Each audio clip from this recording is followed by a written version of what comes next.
magtotropa, puro nagdodroga, walang mabait, lahat kakabutin ko babae mo, tapos wala kang magagawa. Ang aking esma, ito ba yung hip-hop kaya nyo? wala kang panama. Brita, check that ass, bitch like a stripper. Liquor on my system. Nagsasabi nito. Saan planeta ba nang galing to?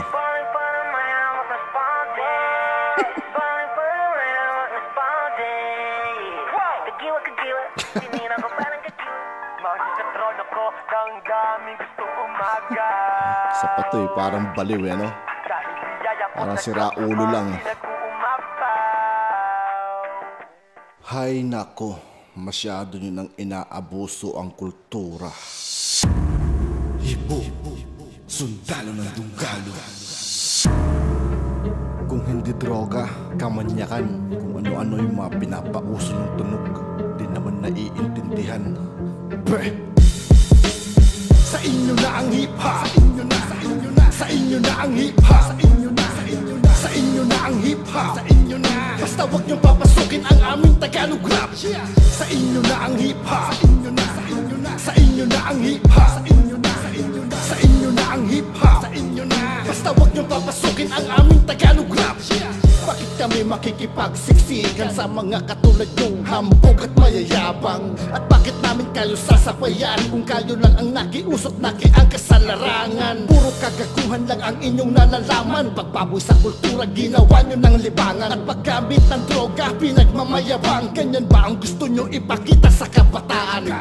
Yan ba ang ipapamana sa mga susunod na henerasyon dito sa ating kultura? Buti pa ang COVID-19, unting nawawala, pero ang gaya nyo na batang pasaway lumalala. At lakas loob na isigaw, kayo ay nagdodroga. Papalagaya kayo kapag dinapot ng pideya. At ang nakatakong hip-hop na din pala, sila daw nagpalakas. Puta, sa inyo na, sa inyo na ang hip-hop, sa inyo na ang hip-hop, sa inyo na ang hip-hop, basta wag niyong papasukin ang aming Tagalog rap.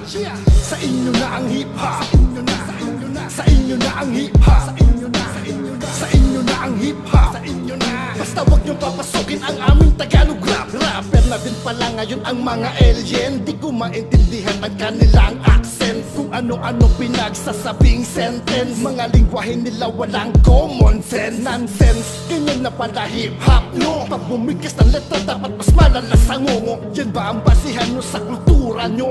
Puta, sa inyo na yang hip-hop nyo. Mga baliw, di ako interesado sa evolution, lalo na kung ganyan ang tugtugan nyo parang minions. Reject pag bumitaw na parang kulang sa kapon. Ang yayabang umasta kasama pa mga lupon. Okay na ako sa bagsakang makalumang panahon, dahil ang mahalaga intindi ang bawat tugon. Ito ang aming mundo dito sa Tagalog rap, kaya bawal kayo dito, dun kayo sa hip-hop.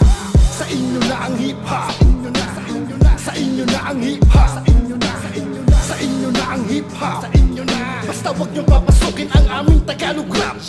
Sa inyo na ang hip-hop, sa inyo na ang hip-hop, sa inyo na ang hip-hop, basta wag niyong papasukin ang aming Tagalog rap. Diyan sa hip-hop nyo puta, napakadami din manyakis na akala mo malinis, mga piling mabangis. At sa mga above, sila ay mabibilis, pero sa katotohan takot kayong makabuntis. Puro kamanyakan inyong nilalapag sa inyong mga awitin na inyong hinahayag, pero sa realidad kayong lahat walang bayag, dahil puro kayo tax sa responsibilidad. Iba't ibang babae daw binabayong kasi mahaba daw ang eps nito, putang inang gago. At yung isa puta, hari-harian daw kuno, pero pag tinignan mo personal, daig pa si Raulo. Kayo ay mga peke sa mundo ng hip-hop, dahil ang inyong trono puro mapagpanggap. Huwag nyo nang balakin na pumasok sa Tagalog rap, dahil sa pintuan pa lang di na kayo tanggap.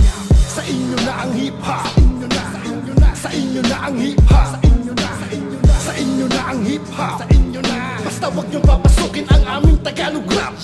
Sa inyo na ang hip-hop, sa inyo na ang hip-hop, sa inyo na ang hip-hop, basta wag nyo papasukin ang aming Tagalog rap. Sa inyo na ang hip-hop, sa inyo na ang hip-hop, sa inyo na ang hip-hop, basta wag nyo papasukin ang aming Tagalog rap. Sa inyo na ang hip-hop, sa inyo na ang hip-hop, sa inyo na ang hip-hop, Basta wag niyong papasukin ang aming Tagalog